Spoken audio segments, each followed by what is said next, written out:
আমার সাথে পড়ুন বিসমিল্লাহির রহমানির রহিম।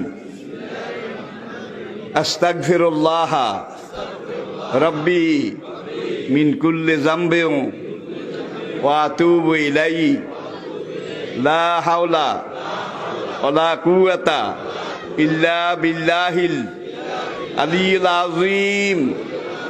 তাওবা ইয়া আল্লাহ, তাওবা ইয়া আল্লাহ, তাওবা ইয়া আল্লাহ, তাওবা ইয়া রাব্বি, লা ইলাহা ইল্লাল্লাহু মুহাম্মাদুর রাসূলুল্লাহ।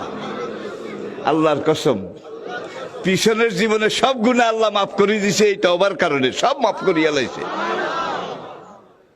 আর কিছু কিছু টেন্ডল আছে, ক্যান্ডা আছে, গুনাহ তো করতে আসি, হুজুরে যখন কইছে অন তওবা করি কিছু ছাড়াই হালাই, কাজ বেনে আবার শুরু করিও, এদের তওবা কবুল হবে না। মনে রাখতে হবে তওবা করছি শাসা বললে হালা কইছি তওবা করেছি জীবনে আর গুনাহ, এই নিয়ত নিয়ে, এই প্রস্তুতি নিয়ে তওবা করতে হবে। নবী বলেন আত-তাইবু মিনাজ যামবে কামান লা যামবা লাহু।